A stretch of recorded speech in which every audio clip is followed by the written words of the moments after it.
bienvenidos a TV Perú Mundo. Los saluda Josefina Townsend. Este martes nos acompaña Farid Cajat. Farid, ¿cómo estás? Buenas tardes.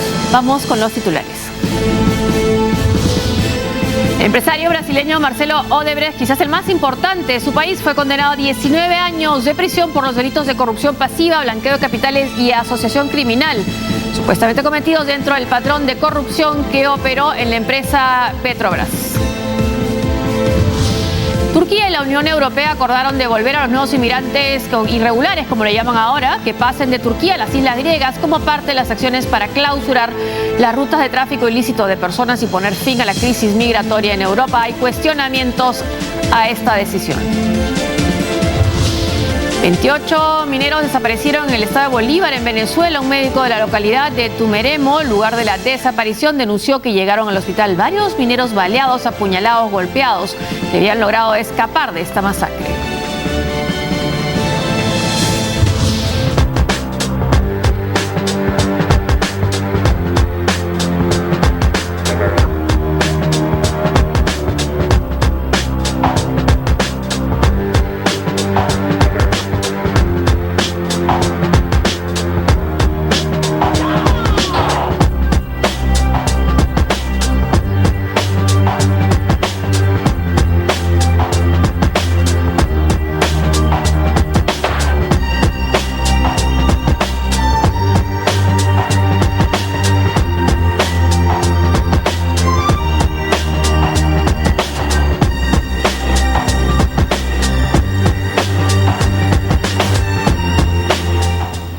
...19 años de prisión para uno de los empresarios más poderosos de Brasil, si no el más poderoso y dueño de la constructora, la mayor constructora en América Latina. Marcelo Odebrecht fue encontrado culpable de corrupción, lavado de dinero y asociación criminal. Veamos el informe. El Tribunal Federal de Brasil condenó al empresario Marcelo Odebrecht a 19 años y 4 meses de prisión por delitos relacionados con la trama de corrupción descubierta en Petrobras en el marco de la operación denominada Lava Jato. El juez Sergio Moro condenó a 19 años de prisión al empresario Odebrecht y otros 2 ejecutivos de la compañía, Márcio Faria y Rogério Araujo, por delitos de corrupción, lavado de dinero y asociación criminal. Esta es la primera condena que recibe el empresario. En contra de los alegatos que presentó la defensa de Marcelo Odebrecht, el juez dictaminó que el empresario participó directamente en la comisión de los delitos al dirigir el trabajo de otros, que se evidencia sobre todo con mensajes de ellos y notas personales incautados en el transcurso de la investigación dirigida. En la sentencia, Moro dijo que se instauraron nuevas investigaciones relativas al pago de tasas por Odebrecht fuera de Brasil, y hay indicios de valores de pagos a cuentas secretas en el exterior controladas por João Santana, el detenido publicista que asesoró las campañas de Lula, Chávez, Rousseff y Danilo Medina, y funcionarios públicos, incluso extranjeros. Además, Moro recordó que las investigaciones en Brasil arrojaron evidencias de que Odebrecht habría enviado a 2 ejecutivos al exterior, lo que supuso la manipulación de las cuentas. Por otro lado, el juez suspendió la aplicación de sanciones a Paulo Roberto Costa, exdirector de Petrobras, así como para Pedro Barusco y Alberto Youssef.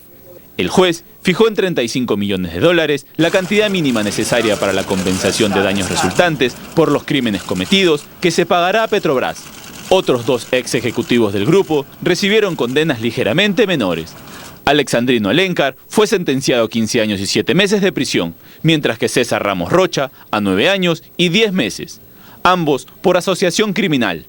Marcelo Odebrecht y otros ejecutivos de la compañía fueron detenidos en junio de 2015 por la operación Lava Jato.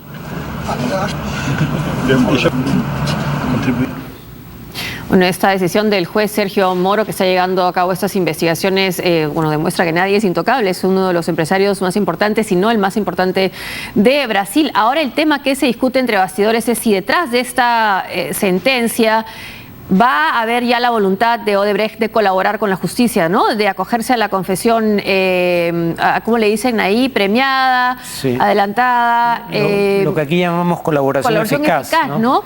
Esa es la pregunta que se hacen, porque él no lo ha hecho, a diferencia de otros empresarios importantes también. Sí, la mayoría de los empresarios que han sido apresados y acusados por este caso de corrupción en la empresa estatal Petrobras, o bueno, bajo control estatal, se han acogido a este mecanismo de confesar a cambio de que se le reduzcan las penas. El único de los importantes que no lo había hecho era Odebrecht. No sé si pensaba que podía obtener una sentencia absolutoria. En todo caso, ahora se le presentan dos escenarios. Uno es apelar esta sentencia y esperar el resultado en segunda instancia. La otra posibilidad es ahora sí acogerse, pero ya con una sentencia en firme no, porque todavía hay instancias de apelación, pero ya con una sentencia en contra, no una mera acusación, probablemente su margen de negociación sea menor, salvo que, y eso es lo que implica el mecanismo de colaboración eficaz, su información involucre a peces gordos. La idea de una colaboración eficaz es que se busca que caiga la cabeza visible de una organización criminal. El tema, sin embargo, es que si tú eres la cabeza, tú no eres colaborador eficaz, es tras de ti, tras de quien van. La presunción es que si un empresario de este nivel tiene información que brindar en contra de alguien, sería alguien sumamente prominente, teniendo en cuenta que ya han caído incluso ministros de Estado o antiguos ministros. Algunos especulan que podría ser ya, estaríamos hablando de gente como el expresidente Lula, cuyos vínculos en el pasado con Odebrecht son bastante conocidos. Además, no estamos hablando de un empresario que haya sido contratado por una de estas empresas constructoras, que sea un ejecutivo, un empleado. Es heredero de Odebrecht, es uno de los propietarios, es de la familia propietaria de esta gran empresa. Y el padre ya había dicho una cuestión amenazante, ¿no? Sí. Si mi hijo va a la cárcel, van a tener que tener preparadas otras cárceles más. Claro, dijo algo así como van a tener que hacer 2 o 3 celdas más, una para Dilma, una para Lula. Y si no me equivoco había algún tercero involucrado, él creo. Pero efectivamente, ¿no? El vínculo no tanto el caso de Dilma, aunque parece que también hubo financiamiento para su campaña de Odebrecht, pero ella puede alegar que eso no es en sí mismo una acción ilegal. En el caso de Lula, sin embargo, es conocido que Lula fue, como presidente y después de dejar la presidencia, una suerte de relacionista público, en general de empresas brasileñas que invertían en el exterior. Pero en segundo lugar, recibía fondos por charlas organizadas por empresas como Odebrecht. Entonces, el vínculo de Lula con el clan Odebrecht es más o menos conocido y por eso se especula sobre el tipo de información que podría revelar este empresario y que por ende se cree podría implicar a Lula, que ya está siendo objeto de interrogatorio judicial. Sin contar las especulaciones que se hacen también sobre quiénes pueden estar involucrados, no solo en Brasil, sino a nivel de América Latina, claro, por los contratos mismos de Odebrecht. Ahora, O Globo, el diario brasileño, según sus fuentes, sí están empezando a negociar la colaboración eficaz, tanto Odebrecht como los funcionarios de OAS, otras empresas constructoras, pero que habrían que hacerlo, las defensas estarían uniéndose para ver de qué manera plantean esta colaboración. Pero como tú has dicho, tendrían que aportar nuevas evidencias porque ya ha salido bastante información de los colaboradores eficaces previos. Y según algunos artículos brasileños, si es que él empieza a colaborar recién, lo que podría conseguir, si esta sentencia queda firme, sería por lo menos reducir a la mitad de la sentencia. Lo que también es un escenario difícil. Sí, o sea, va a pasar años de cárcel. Si la sentencia se mantiene en la siguiente y probablemente última instancia, habría una reducción, pero efectivamente tendría que servir años de prisión. No va a salir libre bajo ninguna circunstancia.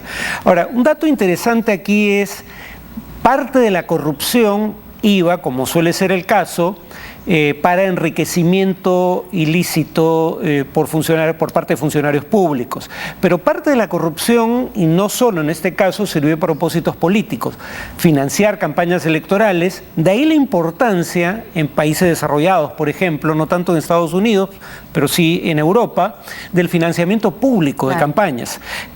Porque el argumento es, no quieres que tus impuestos financien políticos. Bueno, si no los financian tus impuestos, hay un grave riesgo de que los financien grupos de interés ocultos, ¿no? Cuando no delincuenciales, como narcotraficantes. para no depender del financiamiento de empresas y obtener los recursos por esta vía, sería mejor, por ejemplo, como se hace en Chile, que en segunda vuelta presidencial el Estado es el que contrata espacio de televisión y lo reparte a partes iguales entre los dos candidatos. La otra cuestión es que también la corrupción sirvió para comprar votos de congresistas en el pasado.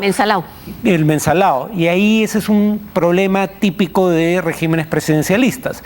En un régimen parlamentario, si no tienes una mayoría de congresistas a tu favor, o cuando menos si no hay una mayoría en contra tuya,